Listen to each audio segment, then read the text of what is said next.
and welcome to Last Week On. We are back to do a sneaky little episode here. This is episode 0 of season 2 of Invincible. But before we jump into that, I have a very special guest who has returned to record all about this episode with me. So he is the host of Slayerfest 98 and the co-host of My Bloody Judy, and he was on episode 1 of us covering season 2. It's my absolute pleasure to welcome back Mr. Ian Carlos Crawford. How are you doing, Ian? Hi, I'm good. How are you, Adam?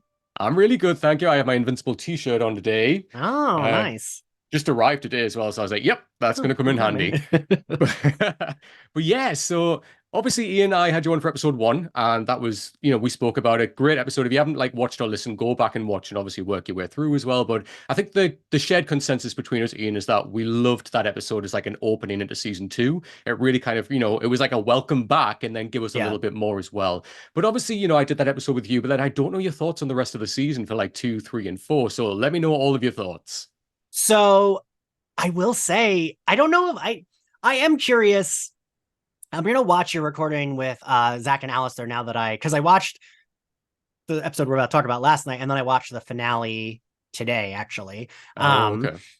So I am curious because I don't know what the consensus is. I hate Omni-Man so much that I have trouble with any sort of forgiveness for him. I'm like, You call Debbie your pet. No, I hate you. And I get it. It's his father. He wants to try to, but I don't know. I could not forgive him, Adam. I just had a lot of trouble being like, yeah, hug your dad. Yeah. The guy that almost murdered you last season. Yeah, give him a nice hug.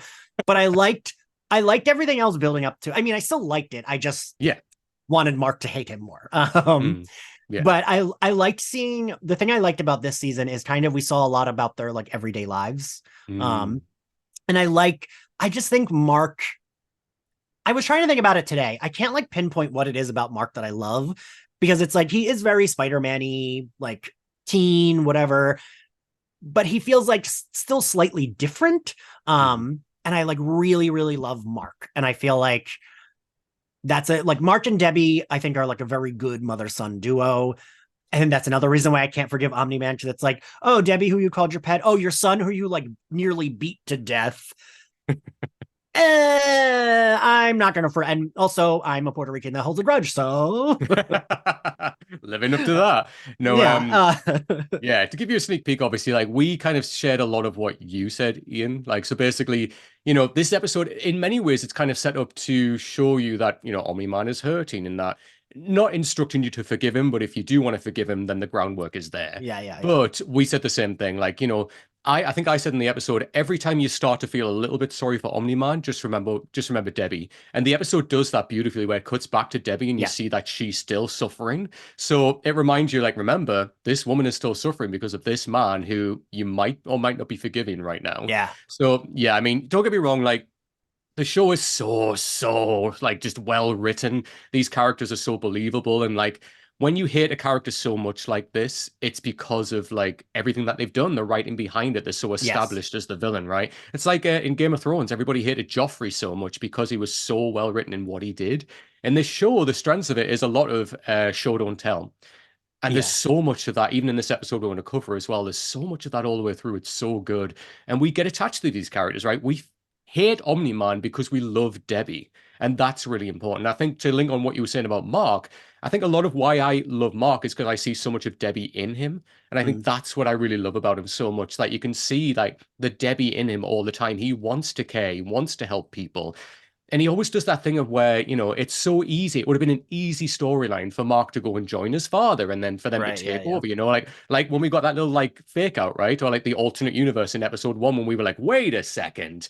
And that would be easy to do that, but we don't get that. And we have so much more faith in Mark. And every time we put that faith in him, he comes back and proves that we've well placed that faith. And I think that's what I really love about him as well.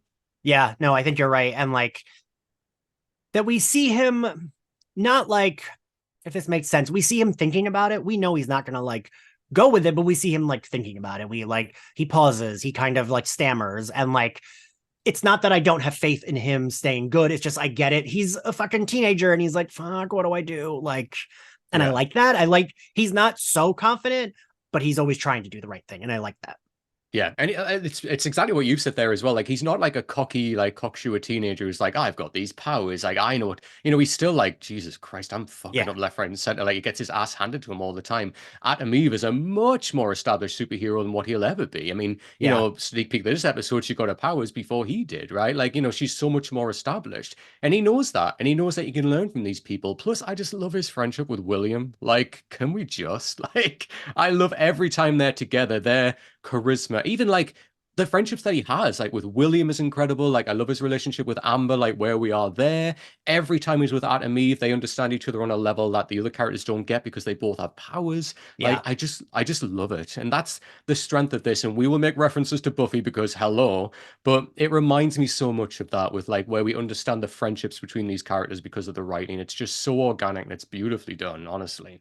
And I think, I mean, you and I especially, like, we are drawn to those type of stories where it's like, Yeah. yes, flesh out.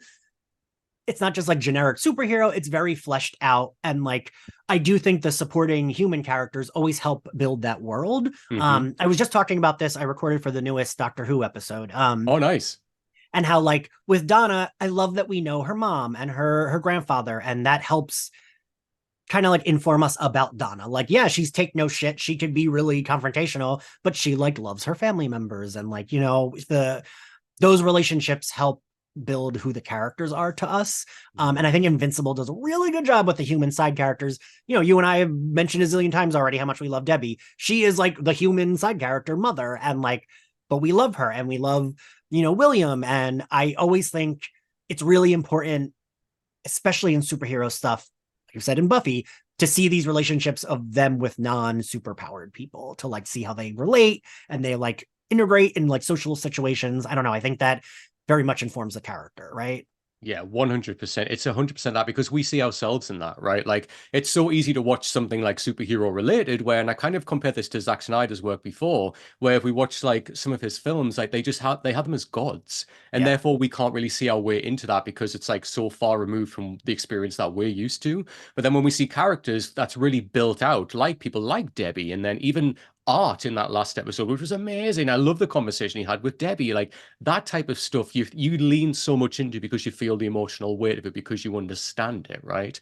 And although like yes, we hate Omni-Man, but to a degree we understand that crack in Omni-Man, because Mhm. that's the emotional side penetrating through this man that for all intents and purposes is very much just a killer soldier. But when we see that crack, we see that side of that humanity in him, which is our Yeah. little way into this bastard that we can't stand. Yeah. No, yeah. But And yeah. like, we, at the very least, like, get that he's struggling, while like, I don't feel bad for him. It's like we get that he like does Yeah. struggle a little bit with it. Yeah. Yeah, and obviously we get a hint of that in this episode as well, which I was really shocked by.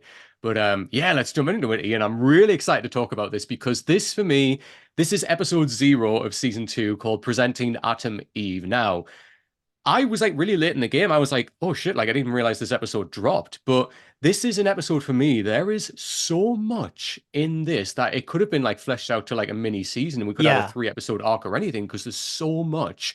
But at the same time, it's the great Invincible writing that we know. It just does it so well. I feel emotional attachment to characters in this that we see once. I feel like I love Atom Eve or Samantha so much more now from watching this episode, like seeing everything that she's gone through. And it informs so much of every time we've seen Atom Eve in season 2 and thinking back to season 1. Every time we see her kind of like just sitting, like feeling like solemn or just looking away, glancing, thinking, or lost in her thoughts, we kind of understand what's happening in the back of her mind there because we've seen this episode, right? Yeah. No, yeah. Because we already, I think with her, she already felt like a pretty good, like well written character, right? Even Yeah, before yeah. this, like we got a sense of her. She was always more confident in her like superhero ness, Mm. and kind of, because her and Mark are the same age, right? Yeah, yes, I they are. think They're in the so. same year as, yeah, Yeah, school, yeah. yeah. And like, even though they are the same age, she always felt like more mature than him. And you Yes. kind of get why in this episode, right? Because she's had such a fucking rough life. And Hmm. I kind of like that. I don't know. I will say she is a little bit of a weaker character for me. Like, I get who she is, but I kind of am like, okay, about her. Like, I feel like, all right. But this like did a really good job of making me like her even more. Um, Mm. because you got to see like Oh, she has been doing this since she was like a literal child. Yes. She has a terrible father, a mom who like loves her but doesn't really do much. Mhm. And had that she was adopted, and we didn't know that, did we, before this No, episode? no, Okay. nope. I wasn't sure if I just had missed her mentioning that or something. No, Okay. no, but yeah, when you say weaker character, Ian, do you mean in terms of like for you personally, like out of the core characters that she's like weaker because you didn't really think a lot of her, she was kind of just Yes. there, or Yeah. okay. I was gonna say because arguably her powers is probably Oh, the yeah, yeah, most yeah. powerful, like, and we see that in this episode because my God, the fight scene we get like towards the end, like that is powers galore, like she's doing That stuff felt there. so brutal because she's so like little, this like little girl who like Yeah, what is maybe like 10 or 12 at that point, and yeah. like bleeding and getting like the shit kicked out of her. I was like, I know she'll be okay, but I still am like, oh God. It's like watching Hit Girl and Kick Ass. Like, just this little girl that can handle herself so well, but my God. Um, Yeah. but anyway, let's jump straight in. So we open the episode, we have a random factory or facility, and then we get introduced to the Lizard League again. So this is so random because, this was obviously designed where you need to watch this. I mean, we watched it obviously after watching Invincible, but to go back, if you watched it before, it kind of makes sense when you see the Lizard League in season 2 as well. But we Yeah. see Prince Lizard and Queen Lizard emerge. They're there basically looking for some serum. And then, the rest of the gang, all of the Lizard League are in there, like trying to find something. And then the OG Guardians appear. Now, I do love this because straight away it's like a timestamp where we're Yeah. like, oh, okay, right, we know where we are now. So we obviously know what happened to the Guardians. We're back in season 1. So we're obviously back a few years before this point. And I just have to say, like, I love War Woman. Like, I really, really love that character. Like, I don't know what it is. As soon as she rocked up with her mace, I was like, yes, here she comes. And this fight that breaks out, I mean, my God. It's weird that like the cartoon does fight scenes so well. They're like Mm, animated so well. And the thing about War Woman that I don't know, like, it's very gratifying. The sound of her fucking, yes. is it a mace? I don't know what you would even call it, but Mm, like the sound of it smashing something just feels like, yeah, fuck them up. Like, every single time. And like, in DC, like Hawk Girl is like my girl, and obviously she has like a spiked mace. So like every time I see her, I'm just like, yes, like there must just be something with a woman with a spiked mace, and Adam just says yes every single time. But yeah, it's just so cool. And like obviously we see Red Rush again, and obviously we know what happened to him, and like we see like Martian, like we just see all of these different characters, and like they mention like Red Rush and Martian Man, they're away doing other things, but then we see like the Immortal, and then we see like the green characters zipping around who and was all that of other this. guy? Who was the other guy? Because was he someone they killed in that first episode? The guy So that there maybe was looked like Luke Cage in like a superhero outfit. So that was Samson. So he's still alive. So he's just a lot older in Oh, Invincible. he's the one that they You brought in remember? to be the okay, yeah, yeah. Yes. So he's the one, he was like originally part of the core gang of the Guardians of the Globe, and then he kind of leaves, they all get wiped out, and then he comes back. Yeah, Right, so okay. that is him, he's just much younger at that point. So yeah, we obviously have this big fight. Like War Woman does mention that she called in for more service. Obviously, we kind of know who she's talking about at that point. And then we see the whole ceiling starts to collapse, and then Omni-Man appears, right? And he's there, kind of holds them up. Very And then Superman. he is 100% Superman coded, like that's who he is. Yeah. But yeah, like as you said, Ian, the animation in these fights, my God, like to think like to draw and animate just one little fight alone must take so much time, and I love that they just lean into this so much. Yeah. Like, Yeah. wow. I like the line from Omni-Man when he says, apparently everyone is running around with a big letter on their chest these days, question marks, like a little dig at Superman. I did quite like Yeah. that actually. Um, and then outside of this, we obviously get our introduction to Dr. Brandyworth. And my God, this is a character I thought I'd feel nothing about. I thought he was going to be a throwaway character. And by the end of the episode, I'm like, man, this relationship that built up is pulling on my heartstrings. But yeah, so he's outside with a pregnant woman, Polly. She's literally going into labor. And then we get like just that little glance of like Omni-Man when he's outside, and he obviously sees them driving away in a car, and he's just like, and obviously Yeah. carries on, you know. And then we hear Erickson. He calls him on the phone. Erickson is a new character, never seen him before, voiced by Lance Reddick, unfortunately, the late Lance Reddick. But my God, every time I hear his voice, it's just one of those voices where when I hear it, I'm like, I know that straight Yeah. away. Yeah. Yeah. But yeah, obviously he wants Brandy Worth to bring her back, and like he just kind of says nope. And then yeah, takes her off to the hospital. What were your thoughts on Brandy Worth, Ian? I will say I thought because I was unclear. I knew that this was taking place Before. before the first season. I Hmm. was like, is that guy going to be Cecil? Is that who that is? Mm. That would have been an interesting twist. Because like, Um, if like, because he's human, so he ages regular, and I was like, well, they're all superheroes, so they just like yeah. don't age regular. So I was like, maybe that's him, and this is that how far. But I Mm. liked him. I liked him. I don't know. For me, he was a little bit more plot devicey until the end when I was like, Yeah. oh, Yeah, same. Yeah, I mean, he's definitely there. And every time he crops up in the episode, it is to remind you that there is a plot coming to do yeah, with him. But yeah, definitely at the end, we get a lot more of emotional impact with him and that character. But yeah, anyway, he takes her into the hospital. She's starting to have major contractions where like the pink kind of, energy is blasting out of her. It blasts all of the doctors and everything back at one point. So obviously we know straight away, we're like, okay, she's gonna give birth to like Adam Eve. Like we know this. We get that quick glance of when like he looks over at the scalpel, like, okay, we're going there. Erickson obviously arrives, so obviously he's this secret organization military guy. He says like, right, spread out, try and find them. And then, yeah, we then see like straight away he finds Brandyworth, like captures her. We don't actually see what happens to Polly straight away, but obviously we find out, oh, she's like obviously died during the labor. yeah, And then, yeah, then this scene I really, really liked when we see Adam Eve's parents as we know them. Obviously, they look like they've potentially lost a child. I think that's obviously the implied conversation that they're having there. And then the yeah, nurse says, oh, actually, a nurse comes in with the baby, which happens to be Adam Eve, and says, oh, no, like, it's a miracle. Like, we've, got this baby. This is your baby. We've brought it back.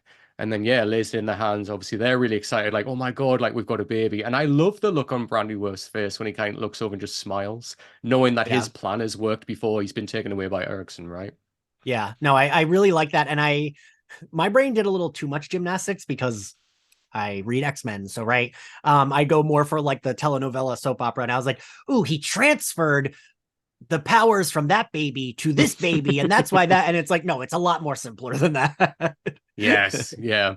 And it literally was, like, because I was like, right, I was similar to you. I was like, what are we doing here? Like, has he got some ability where he can transport Yeah. Yeah. powers between people? Like, or what is, but he is just a human, like, just a doctor who's like basically did experiments for Erickson, which Yeah. we find out later. But, and then I love that we get the Invincible like card and then it like quickly wipes off and we get Atom Eve. And that was pretty cool. I did love Yeah. that.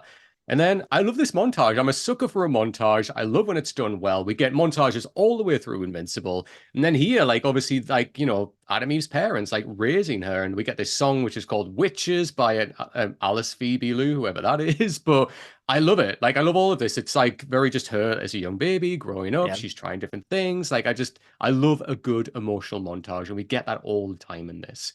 Yeah. But then this next scene with the babysitter. Yeah, I just really, really like this. How it's like the confirmation that although we know that Atom Eve is going to go on to have superpowers, but man, she's got the intellect as well, right? Yeah. Yeah. And I liked how excited the babysitter was about Yeah. it.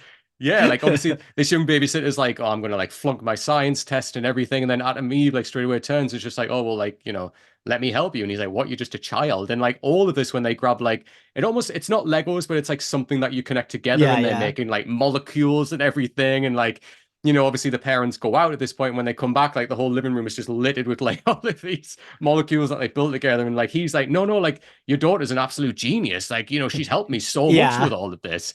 And I really love that because you get a feeling for that when we know adult Adam Eve, right? She is like really switched on. She's very intelligent, very mature. And like we get hints of that when she talks about when they're doing their homework. Adam Eve Yeah. finds it incredibly easy, right?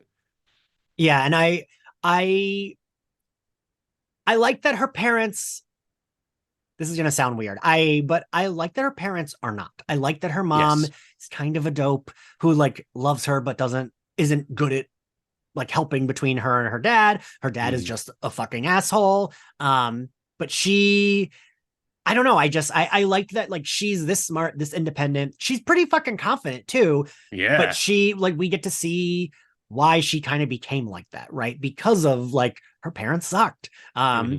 And I can always appreciate.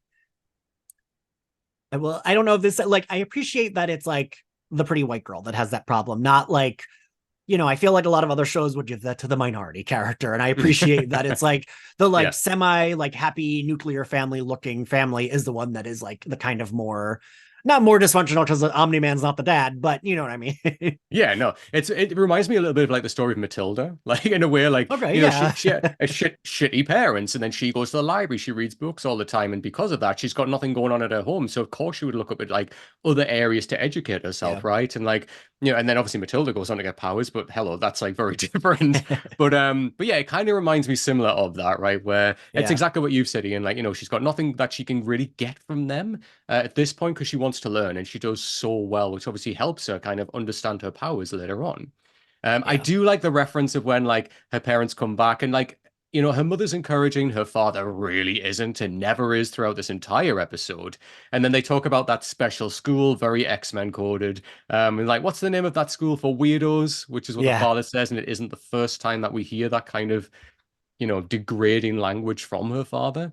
Um, but yeah, but I do like it is X-Men coded to a degree, and I thought that you'd probably appreciate that.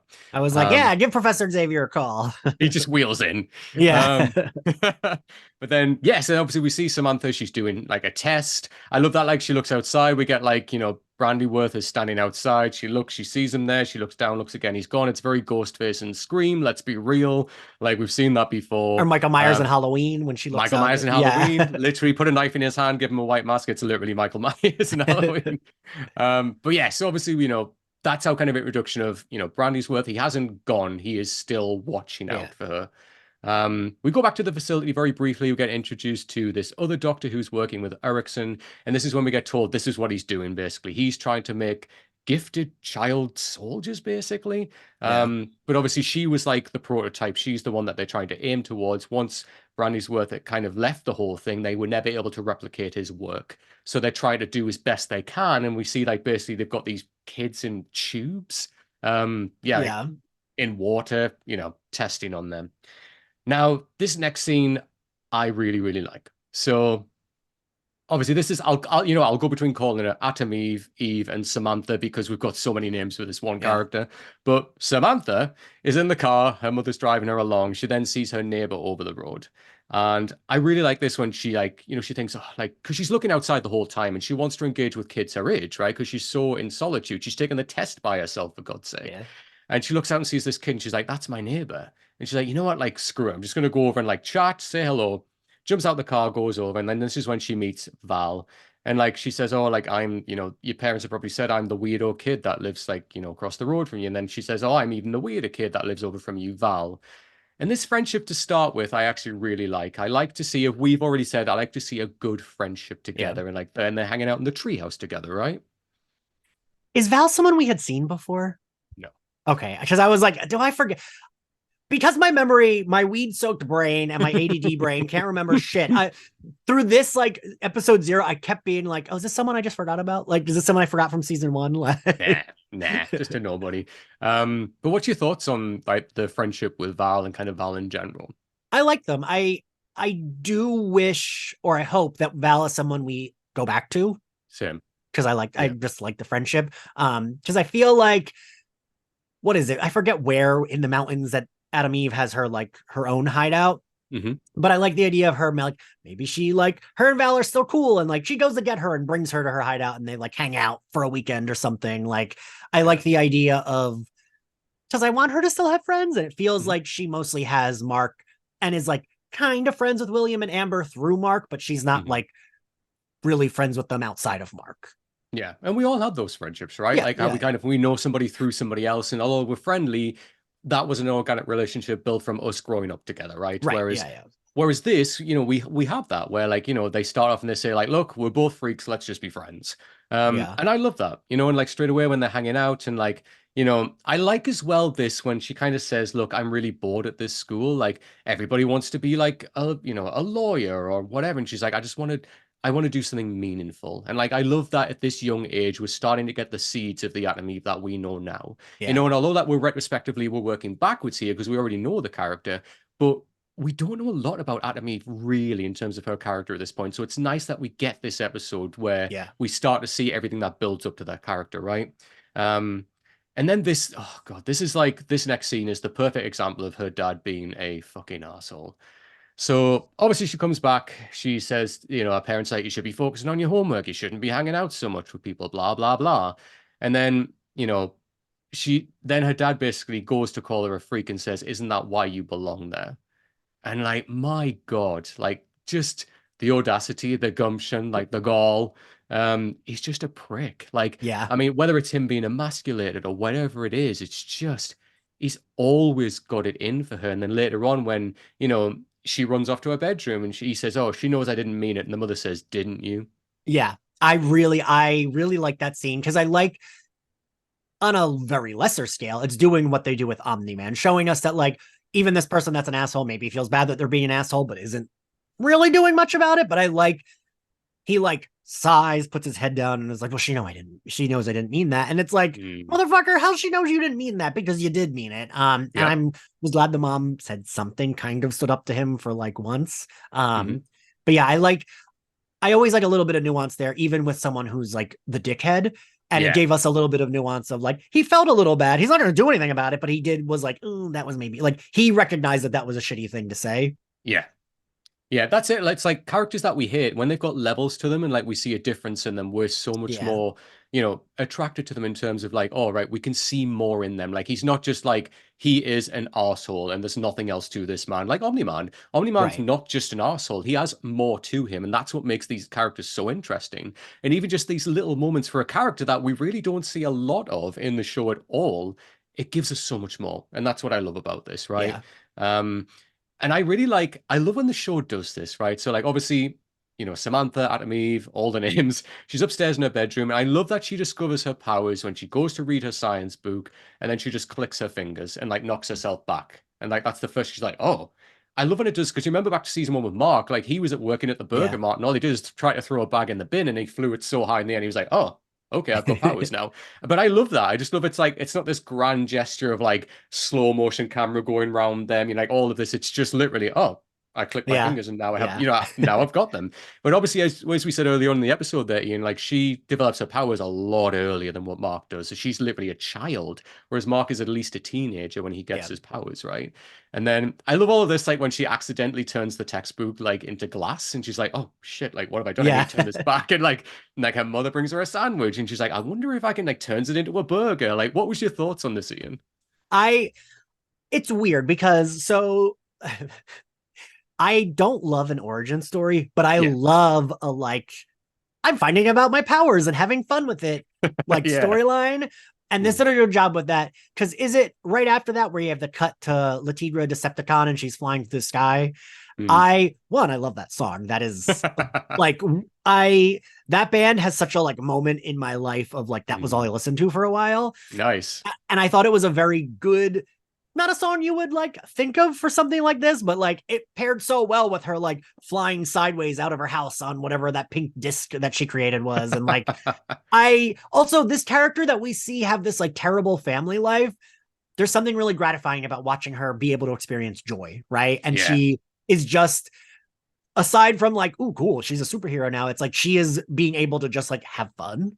And Hmm. it was like nice to watch. Yeah, and she's like finding her own joy, right? Like she's not waiting for someone to come along and like Yeah. give her that sense of joy. She's like, wow, I've got these powers. Like, I'm just gonna go and have fun. And that's what I love about this, because she's a little girl. Like that's what you would do. Like she's like, I'm gonna Yeah. go and just play with these powers. And I love that they lean into that, but not in like a malicious way or anything like that. It's just like, what can I do? And like I love that we get the scene later on when she's like trying to turn the squirrel into a puppy and she's like learning, okay, I can't do that clearly. Yeah. But then, we get that explained later on. But then the reaction to her powers from her friend Val are really interesting. So, if I'm honest, I kind of hate this because, all right, so then she goes to Val, they're in the treehouse again. She's like, look, I've got something to tell you, but don't tell anyone. But she's like, I can change molecules, right? And this is, to be fair, as like the audience, we're kind of learning as well, like how her powers work because we've seen Yeah. them. And we know she's really powerful, but we've never learned the extent of what she can or can't do.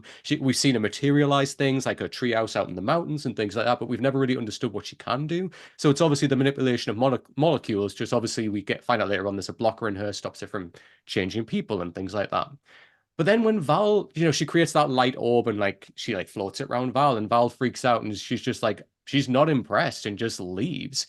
Now, if I get, she might have been annoying her with the orb flying around her, but like come on. Like if she was throwing daggers at her or something, okay. Right. Yeah. But like she's literally showing if my best friend came to me and had superpowers, I'd be like, right, let's go. Like, what can you do? Show me everything. Yeah. I don't know. Like, obviously, people react differently. She's clearly freaking out a little bit. She might have never seen anything like this. But man, if that was me, Ian, I'd be like, let's go. I feel like, well, you or I would be like William, where it's like, all right, can you Yeah. take me flying? Like, let me jump on your Yeah. back and we go flying. That's cool. And I get it because they're giving. I still would like to see Val again. I would like it to Mhm. be like they're cool now that they're, Yeah. I mean, not adults, but like older teens. Um, I get it because they're giving like they're kind of making Adam Eve kind of like a tragic character, like Mhm. giving her this tragic backstory, which did make me nervous. I'm like, does this mean she's gonna die? Like, because she's so tragic, like, and she has this like terrible family life. Her best friend like freaked out when she like came out to her. Mm. But I know from the comics that she doesn't for a while at least. I know I've seen future panels of her. Yeah. But I feel like that's kind of what they're doing. They're showing us that she Yeah. really had just a fucking terrible like childhood. Yeah, 100% that. And like it is just filling in the gaps basically of our knowledge of this character. And like every time, like when we get the rest of season two, which obviously I'm guessing we'll see a lot more of Adam Eve, we will understand a lot more about that character. And Yeah. especially like when we get scenes like because we did get this like scenes with her and her parents and how shitty that situation was, even in earlier episodes of this season when like she created the golden like apple for her dad or whatever, and he was like, get that shit away from me. Yeah. We understand so much more of the weight of those interactions because of this episode. And every time, like now when we see her making decisions or when we see her like out fighting, we understand how she's gotten to that point now. And that's what this episode does amazing work with that for like Yeah. an just under an hour episode, and it builds all of that. It's so well done. Um, but yeah, like obviously we get the sad moment again when like, she's waiting for Val outside of school and like she sees her and like she's waiting on like the bus and like Val gets on and doesn't even speak to her. They're both waiting for their different buses outside of each other's houses and they're facing away from each other. Yeah. And it's just sad. It's very like dismissive, like of that. But I would, as you said, I would love to see Val like, when we get older, we mature, like we understand Right. things and think about things differently. So I'd like to see her like say, Adam Eve's going through a shit time right now in present day when like she thought she was helping those people when she built up the apartment block and then obviously everything crumbled down. Those people got hurt and she tried to rescue the people on the bridge and then, the car went over. She pulled them back up and she still doesn't know whether they are alive. They were like Yeah. passed out, but and I would love to see someone like Val come along and say, look, I know that I was shitty with you when I was younger, but I'm here. I get it. You're going through a rough time. Let's just chat. And give me Yeah. that episode. Give me an episode of that. Like I'm all in because Yeah. we've got the backstory of their friendship already, right? Yeah. Yeah. But yeah, so then from that, obviously we get like a little scene of like Christmas when she's opening up the dress. It's this fugly dress, let's be real. Yeah. And like her mother's like, oh yeah, I've got you that. And she's just like, okay, takes it to the bathroom. I love that she changes it to jeans and a tank top. It's very faith coded, let's be real. Yeah. But I did love it straight away. I love that she didn't go for like just another like fancy dress or anything. She just Yes. went for like something practical, right? Tank top, jeans, love it. Love And that that's look. more true to her, right? Like she Yeah. is more like, yeah. It's practical, right? And she like, because she knows now she's developing these powers, like, what's a flowy dress going to do? And she's like flying it around, And it is, again, very X-Men coded. It is kind of like that practical clothing where you can kind of fight and move around in it, right? Yeah. Um, then we get the basketball scene outside, which is what I mentioned earlier when she's like sunk in a few baskets, and then she looks over at the squirrel that's obviously on like the fence, and she's like, change into a puppy, and it just stays the same, just looks at her, and she's like, Adam, hmm. I was worried when that scene was happening. I was like, oh no, is it gonna explode and like someone's gonna see her like exploding an animal by accident? You know what? Same. I thought like, oh shit, are we going to go down this road now where she's killing animals? Like, oh god. Right. But obviously we do get another animal scene later on, so it's like a nice little jumping off point for that. But yeah, but it was like a nice little moment as well where even us as the viewer we're like, oh, so she can't Yeah. change living things. And then we get the reminder again, obviously Brandon's Worth's off in the distance watching her and she's like, who is that creepy man? And we do reference this scene later on when he does explain her powers to her. Now I do love this nighttime scene when she's like messing around with like stuff like in the sky, laying in bed, and she like, creates her mask for the first time and like puts it on her face. And it is just kind of like it is very Spider-Man-esque what she puts on, right? She puts on a hoodie and like the shorts and like Yeah. has the mask on. It's like it reminds us of like the first time Spider-Man was like messing around with costume ideas, but I kind of just love it. Like, just Yeah. messing around with like what will my like superhero alter ego look like, right? Well, and that it's like this. she's not even a like, I mean, maybe she's 13, right? Like at the Yeah. most, but she's like a kid. And like, I don't feel like, I mean, you mentioned Hickory earlier. I can't think of another like child sized superhero that we've seen. Like, I feel like, in X-Men and stuff, there's kids that have powers, but not like kids that are like in it. Yeah. Um, and it makes it for me, I don't know, it makes it slightly different that it's not like a teen that's kind of drawn like an adult where you don't see them as a Yeah. kid. You see her as a child in this. And I like that she is a child going through this. She's a child making these decisions Mm. because there's still like a kid aspect to like, I don't know, the excitement of like having a superhero costume. Like as a kid, Yeah. that would be like a cool thing, right? Course it would be, yeah, and like, and for all the way through this episode, she's making so many adult decisions as well, where it's like you shouldn't be in a position where you're making Yeah. these types of decisions, and yet at the end of all of it, when like everything happens, she still just wants a hug, and like Yeah. that, I love that they don't forget that she's a child, right, and like Yes. that's really important, but yeah, then obviously we get like this scene which you mentioned earlier, Ian, when she's flying around like on the disc, and it's very like it's giving Silver Surfer, it's giving Miss Marvel when she's like creating the platforms that she's running on. It's like Yeah. it's very that coded, right? When she's like, "Oh my God, I've got these powers, let me try them out." She figures out how to fly, which I love that straight away. When she like, puts her hands down, and, like flies up for the first time. She's like, "Oh my God, I can fly," and I love that. Like it's like messing around with the powers. It's what we like to see. Yeah. Now, this is what I was referencing earlier, where she goes to like she's flying past this puppy rescue center. There's some guys that are going to steal some dogs. I do love that one of them says, like, dude, I think it's a Powerpuff Girl. That really made me Yeah. chuckle. That was such a great line. She obviously, like, she confronts them. I love that she turns their masks like steel and they just like their heads drop and like they're just dragging their heads away in the Yes. background. Just thought that was so badass because like I thought, like, oh, is she gonna well, we haven't seen her like physically like fist fight. Is she gonna try and punch and Yeah. kick? Like, what is she gonna trap them in like an orb? Like, what's she gonna do? And then just that, like the creativity was just genius on the fly. And I like that when what's his face is talking to her, we see the one with his head and he's trying to like sliding Yeah. it to try to get away. Yeah. Yeah, no, it was genius. It was so fun, right? In an episode that gets very dark fast. Yeah, But yeah. yeah, obviously like then Brandy Worth appears and like kind of offers to explain her backstory.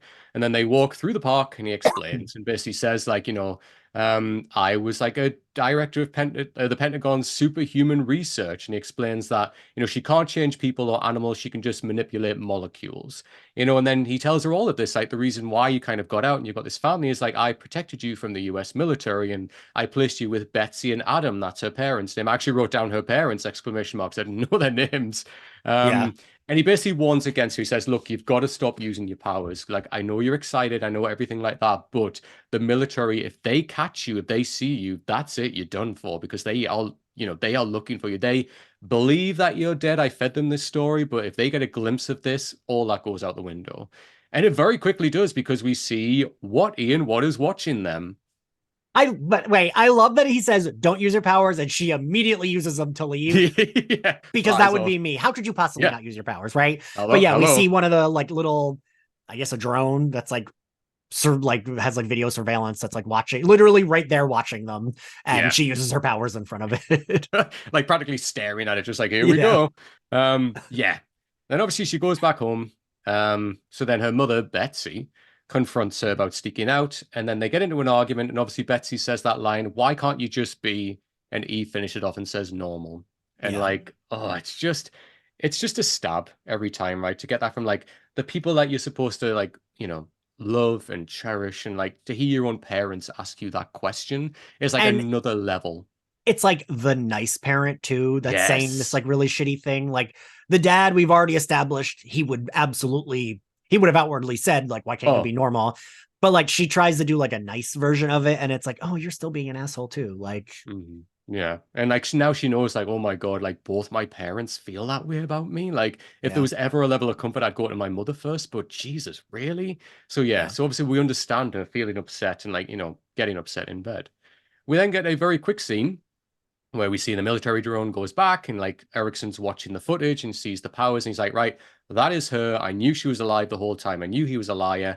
He then like, right, says to the other doctor guy that works for him, he's like, release these things to go and find her. And obviously we see the water drain out of the tanks. He's getting all of the other child soldiers, I guess, to go out and find Adam Eve. So yeah, and then I like that obviously Eve is then going to the different shelters to try and find Brandy's Worth because she knows like, okay, this guy's clearly like living Yeah. out on the streets, I guess. Yeah. And then she sees Kill Cannon for the first time. So, like, obviously, this is a character we keep seeing all the time where Mark has a scrap with him in season one. He's basically like a man with a arm for a gun, basically, or a Yeah. gun for an arm, sorry. But this is the first time we see him, and then obviously we get the big costume reveal, right? This is the costume that we know that Adam Eve has. So like it's got the molecule on her chest, we've got like the little skirt and like everything like that. And she looks super cool. But then, we remember like the episode when she fought Cannon as an adult, and obviously what happened there. But even like watching like that fight, right, which in the most like recent episode of Invincible season 2, when we saw that fight, we understand like the backstory that them two have. Like they have a Yeah. pretty big fight here, and I love when we get this because it makes moments like that so much more important when we're like, oh, actually they've known each other for quite a long time. Yeah. Um, but yeah, I really love this fight because this is the first time when she really kind of just lets loose and just beats the shit out of him. The thing I also like is that Kill Cannon is like, yeah, I mean, he's a powerful villain, but he's kind of just like a side villain. And I Mm, like, again, that like helps with the world building, I think, to show us like, because in Invincible, right, in this universe, a lot of them get like their heads splattered. So it's yeah. like, sometimes it's like a one and done villain. Like they fight them until they're dead.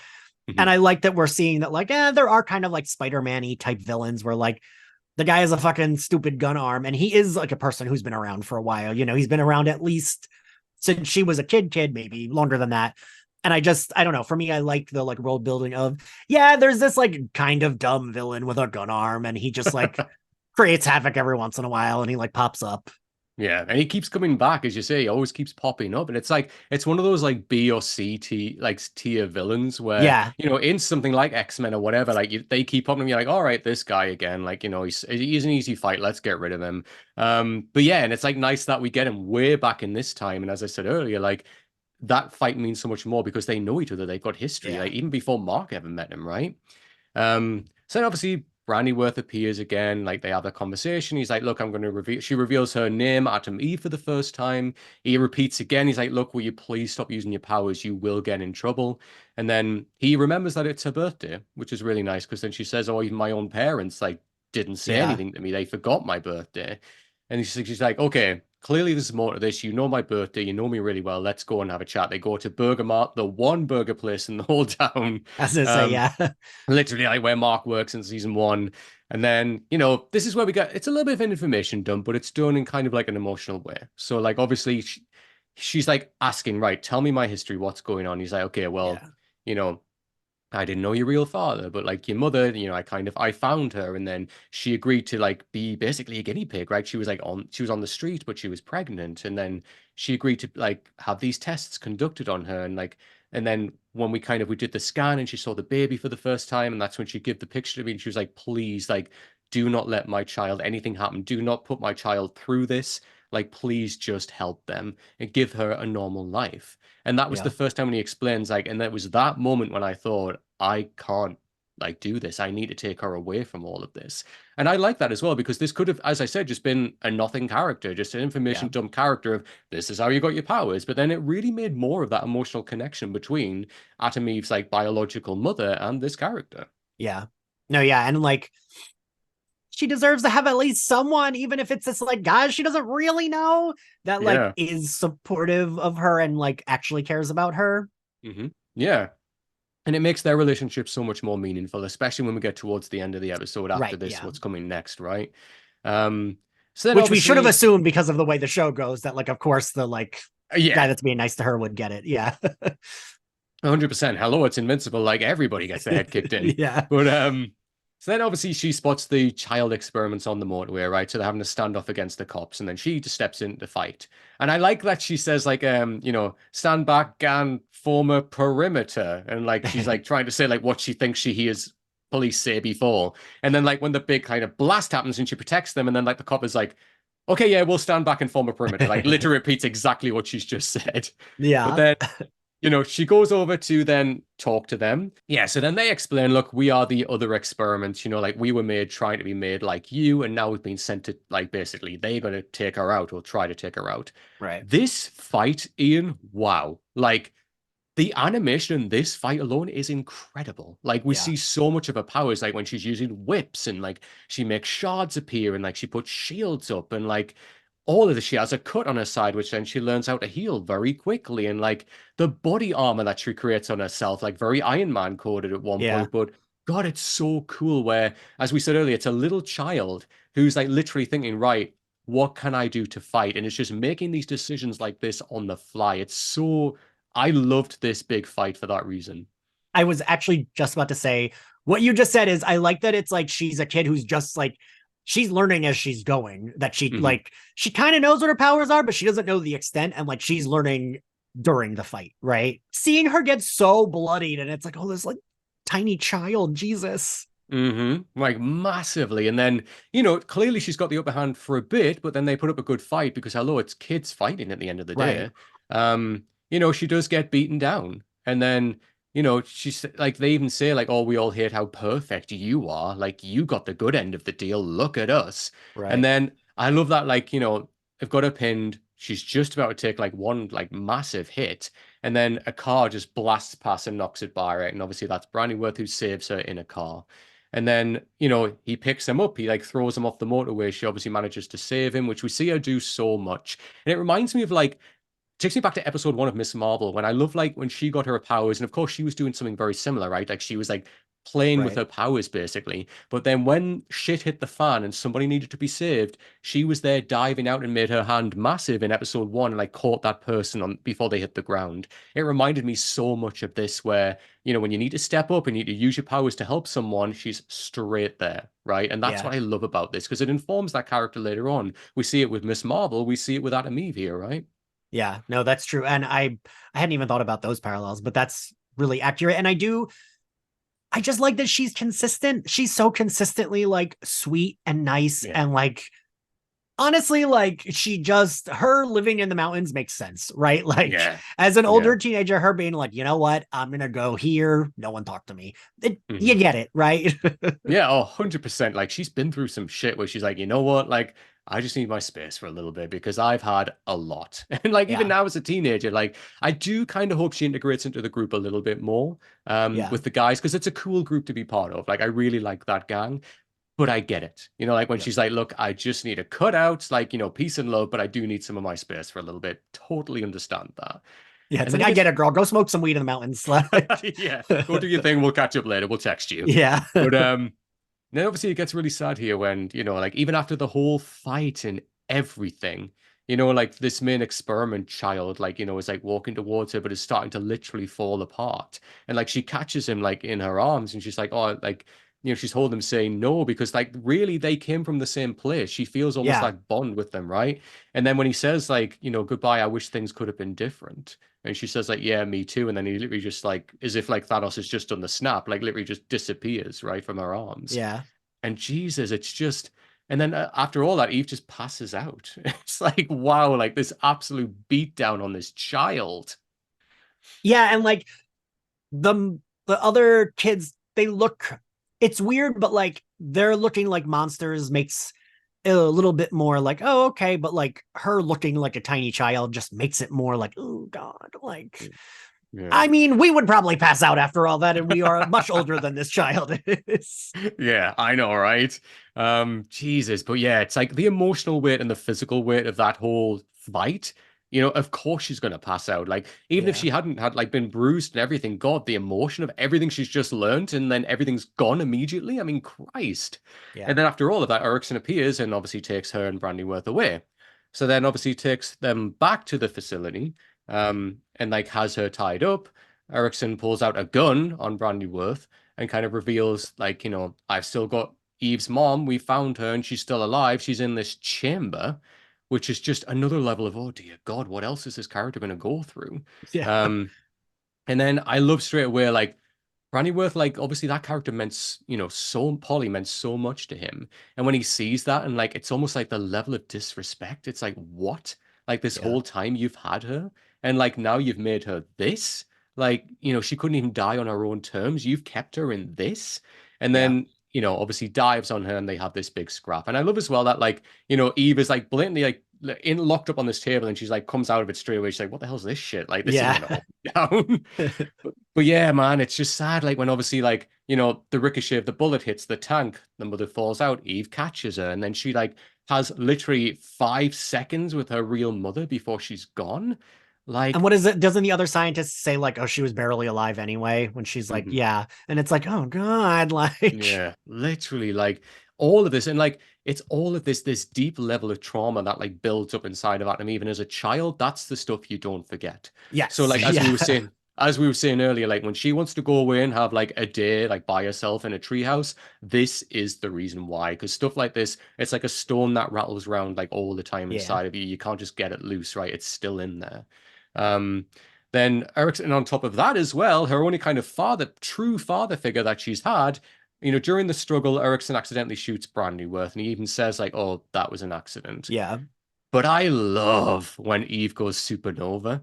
Like, when she literally, it's like full on Dark Willow, like putting the hands in the books, like her just rising up and like her hair yeah. flowing. She's entirely pink. Like, God, I loved it, Ian. I honestly thought because she had them lifted up, right? Like Erickson and like the other guy, I thought she was going to go like, just like explode them I did basically. too. I was like, "Is she gonna kill these people?" Cause sure, Yeah, like fully justified. yeah, It's like Wanda, like when she's like lifting, you're like, like, yep, girl justified. yeah. But then does she like wipe his memory or something? Because like when he drops and she I drops as wasn't well. sure either because he says, "Where am I?" And I was like, "Wait, was he Yes, brainwashed or did she like mind wipe him?" I wasn't sure. I Yeah, don't know. But okay. Maybe yeah, we'll see him again. Who knows? But yeah, but I just love that moment of her going supernova because we haven't actually seen that with Adam Eve. So I'm really yes, intrigued to see if like something will come along later on where we see that power of her again. Because it's still, for all that she is super powerful and has this ability to manipulate molecules, we've never seen her do that. So when we really build up to that again, as an adult who understands her powers more, be yes. really interesting to see what happens with that. Be You so know, cool. I was curious about that because I was thinking like, so basically, her powers to me are kind of like an like amalgamation of Green Lantern and Invisible Woman, Sue Storm, where like Yeah. she just creates this shit. So Mhm. I was like, this is where my brain went. And I was like, it feels like she could kill Omni Man then. Like, shoot a little dart in him or like put a needle in that like injects something that's like she can change and then she just expands it and blows them up and it feels like Mm. great, do that because that's what they had Invisible Woman do in like a What If issue of the Marvel comic What If, and like it's like Deadpool kills the Marvel universe and they have Invisible Woman create a bubble in his head and explodes his head. Mm. Then you learn because he can regenerate, he still kills her, like his head regenerates. But something like that is like what I immediately went to when we saw her being able to go like supernova, and I was like, but like maybe she could be the one to like stop Mm. Omni Man because like she can do a bunch of shit. Because I don't like, right, we didn't realize how powerful she was right before this. Okay, Nope. No, like we knew she was super powerful, and like we kind of right, spoke about this like in the season finale because both like Alistair, Zach, and I agreed like to have the powers of like Adam Eve would be like it.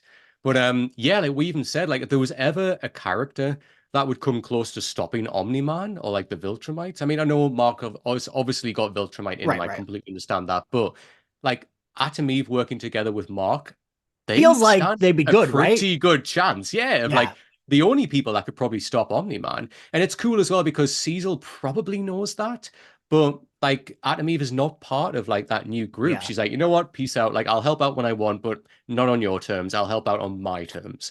And he probably understands that. But yeah, like if her at her full potential, that would be a really interesting fight. Hopefully yeah, we get that in the future. Who knows? So then, yeah, after this, Ian, the like trauma of everything, she then returns home, like is obviously upset outside. She walks in and realizes that her parents did know it was her birthday, and she's like, "Oh man, shit." like I know, like, oh crap. Like I was, ready to write these guys off and they actually remembered. And then, like they were obviously waiting up and then they had all the birthday banners out, the cake. And like, I like that she looks at the cake and she's like, did you eat my cake? Like, because there's like a yeah. slice sticking out and her dad's like, what?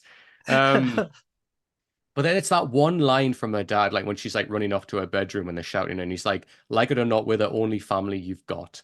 And like that, after everything she's gone through there, hits like a bullet. Yes, Because literally that is all. And like she knows they don't know right. that, you know, biologically they're not biological family. I know that's not what it takes to determine family. Of course, that's not what I'm Right. saying, but she just knows like I had this opportunity with people who Right. loved me and understood me for who I was completely. These are the only people that I literally have in my life now, and our relationship is literally in tatters, you know? And then when she goes upstairs and like changes the picture of like her and, Betsy and Adam, and she changes it to her actual family with like how she, in her mind, would see like how the other kids would have looked if they weren't Yeah. experiments. And that for me was like a beautiful moment. It was also like heartbreaking though, because like she's sobbing before she gets in the fucking house. She like Yes. pauses to like change her outfit and sob, and then like walks into this terrible situation. And Hmm. you just can't help but feel like so bad for her, right? I know, honestly, it's like it's just the pure depths of like this. I feel so bad for her. And then even like after she changes that picture and she like says the line again, only one I've got. It's just further emphasizing to her, like, oh my God. And I do like that when like, her mum comes up to check on her and like she just runs over and gives her a hug. And like sometimes that's just what a kid needs, right? Yeah, Like yeah. she knows that her mother doesn't understand and will never understand, but right now she just needs a hug, and I love that. I And mean, man, fuck, at 40, sometimes that's what I need, you know? yeah, Ian, like it doesn't matter what age we are, like sometimes we just need a hug, Jesus Yeah. Christ. Um, and then we get like the fake out end, right? Because then we come back, and this was really interesting. So we obviously go back to what was Mark Grayson during this time, and like Omni-Man obviously flies back. So this is going back to the beginning of the episode after he's done that fight with the Lizard League.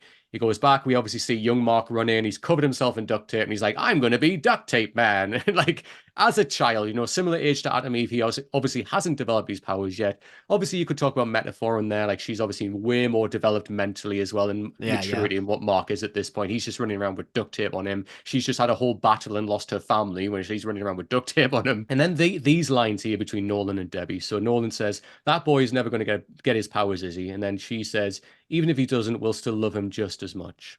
And then obviously she goes upstairs to like help Mark take the duct tape off him.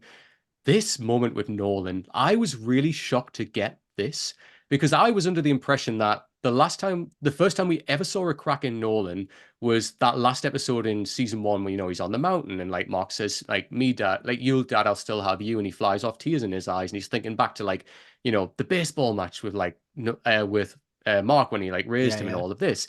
But then this, when he immediately, when Debbie's gone, he goes to like really pissed off, like really angry, but then catches himself and like almost kind of thinks, "Oh Yeah. my God," and like puts his head in his hands. What was your thoughts on the scene?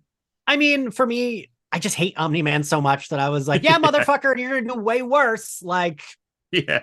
I I just I get the nuance and I understand that it is good, but I don't have a nuance when it comes to Omni-Man. Fair, I'm fair. just like, yeah, I hate you. Yeah, yeah, this sucks. Yeah. Yeah, you're Feel right. that pain. Yeah, Yeah. feel that pain. I think for me, like the reason I was shocked is because I was surprised because I hadn't seen anything of that at this point, because obviously we're way back before any of Right, that. yeah. But it's just nice that interesting to like retrospectively look back on Invincible to think, so at that point when he flies away with tears in his eyes, he's felt like this before. And I Yeah. wonder how far back that actually goes. Shame that he couldn't feel any of that for Debbie, but interesting that we get this so early on in the relationship, right? Which was I really liked it as just like a little sting because, thinking back, as I said to when we go forward to where we're up to in Invincible now, it informs Omni-Man that little bit more. That's But true. Yeah, yeah. but yeah, so Ian, that is our coverage of the episode all about Atom Eve. And you know what, for such an episode that in many respects didn't need to happen, but Yeah. the fact that it did, and it did in such a way that really helped to inform Atom Eve, I absolutely loved.